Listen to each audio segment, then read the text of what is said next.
Hey guys, here's the full rundown of Naoya, also known as Head of the Hay, in Jujutsu Shenanigans. First of all, Naoya has a slightly different basic attack combo. It includes 4 attacks which deal 10 damage in total, compared to the 14 damage that other characters do. His attacks are slightly faster, meaning the opponent can't use evasive punish. He also can't use a down slam or uppercut on the last hit. Instead, the last hit of the combo is a push that doesn't ragdoll, but instead contributes to filling up the projection meter. Freeze frame is another passive from Naoya. By hitting the opponent with the last hit of the basic attack combo, you will contribute about 40% of the projection meter to the opponent. Some other abilities also add to that. After filling up the meter, the opponent will be immobilized for 3 seconds in a frozen animation. If you hit the opponent during the frame's duration, your ability will deal triple damage to them. This does not work for other players though. Naoya also has a special ability called Projection Sorcery. By pressing R, you can sacrifice 5% of the awakening bar to teleport a significant distance. If you target an opponent who is currently frozen, you will also perform a punch dealing 9 damage. It can be used nicely with the basic M1 combo. His dash is also different. Instead of a normal dash that initiates an attack, it doesn't deal damage, and instead he has 2 quick dashes. Now onto the abilities. Naoya's first ability is Projection Breaker, which is a backward movement followed by a forward kick. It can be paired nicely with Freeze Frame.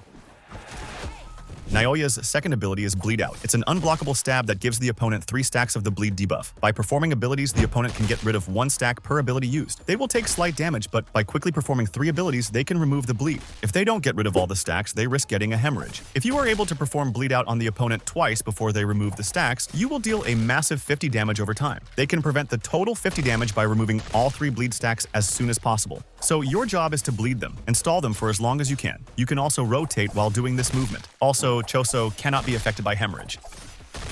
Next up, Decisive Strike is a quick dash toward the opponent, followed by a barrage of fierce jabs. By turning the camera during the wind-up, you can confuse the opponent about which direction you're coming from, making it harder for them to block the attack. The last hit of Decisive Strike contributes 30% of the projection meter, and if you perform a finisher with it, you will get Naoya's iconic pose. The fourth ability is Cursory Impact. It's a quick burst toward the opponent, followed by a slap and a powerful kick. If you use this while the opponent is in a freeze frame, you will throw them from the air into the ground. Now, onto a full simple combo.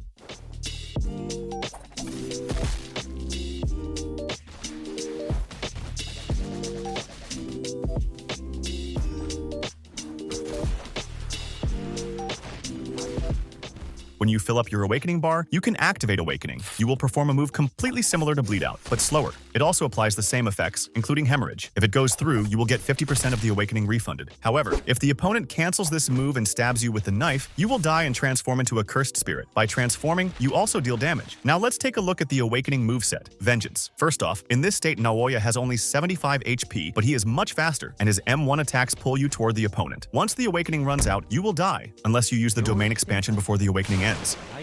Your special ability, R, is replaced with Acceleration. By using it, you deal slight damage and ramp up speed. The more speed you gain, the faster you become while running around. And the first awakened ability, Top Speed, becomes much stronger. You will reach maximum speed after using Acceleration 4 times. Before looking at the first awakened ability, let's take a look at the second one so we can better understand the first. The second awakened ability is Flash Freezing. You summon multiple frames stacked like dominoes. Each frame can detonate when hit by you or other players, dealing damage and ragdolling opponents. The first awakened ability is Top Speed. It is a quick flying homing attack. The base speed and damage of Top Speed increase based on the accumulated speed from using Acceleration. You can increase your speed and damage even further by flying through frames created by Flash Freezing. You can then target your enemies like a jet. The more speed you have, the more aim assist Top Speed will have as well. You can disable aim assist by pressing R during the windup of the ability. The third awakened ability is Tendril Grab. A radius will form around you, where tendrils emerge from the ground, grabbing and immobilizing enemies for 2 seconds. The final awakening ability is Domain Expansion. Time Cell Moon Palace. It has a very fast windup, fully heals you, and transforms you back into base Naoya. This ends your awakening, but you survive. Inside the domain, opponents take constant damage based on how fast they are moving. If they stay still and block, they should be safe from this effect. And that's it. Thanks for watching, and don't forget to like, comment, and subscribe. See ya!